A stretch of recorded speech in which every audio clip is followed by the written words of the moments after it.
En fait, je me suis rendu compte, début 2015, qu'on avait tout ce qu'il fallait, un site internet, un Facebook, différents supports commerciaux, Twitter.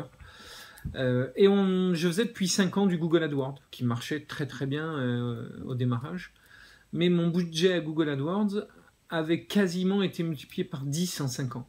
Et je me suis dit, mais dans 5 ans, si je remultiplie encore par 10 mon budget, ça va m'amener avec des budgets Google AdWords de 60 000 euros, 100 000 euros. Où est-ce qu'on va s'arrêter? Donc, je me suis dit, il y a une petite enquête à faire sur ce sujet-là.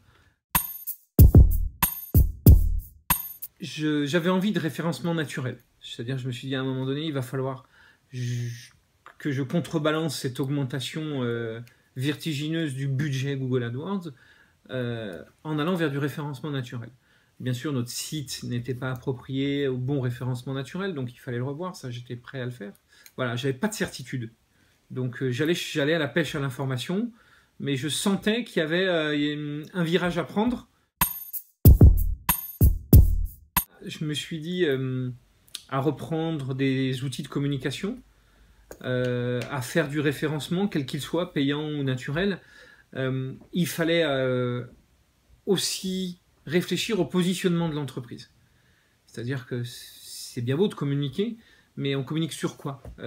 J'avais besoin qu'on recadre quels étaient nos atouts et de communiquer sur ces atouts. Donc, plutôt que de fabriquer bêtement un nouveau site internet ou de nouveaux outils ou de nouveaux référencements qui n'auraient peut-être que surcommuniquer sur quelque chose qui était mal positionné.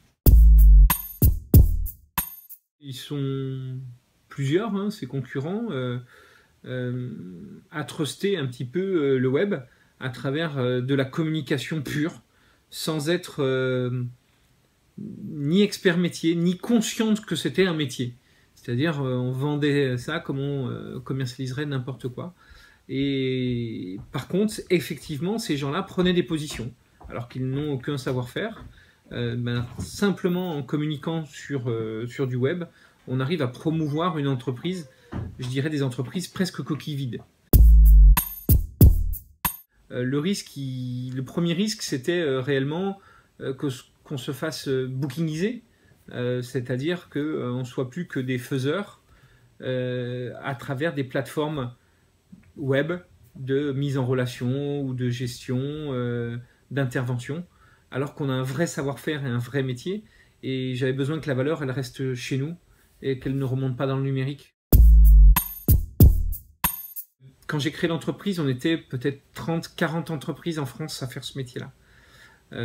Aujourd'hui, il y a plus de 400, 500 entreprises, souvent des entreprises unipersonnelles. Ce métier qui est connu et reconnu aujourd'hui, il va grandir, il va se structurer, il va y avoir forcément des grands groupes et des grandes entreprises qui vont répondre à nos donneurs d'ordre nationaux. Est-ce qu'on peut lutter contre? Mais est-ce qu'il ne vaut pas mieux lutter avec? En tout cas, il faut être dedans, quoi.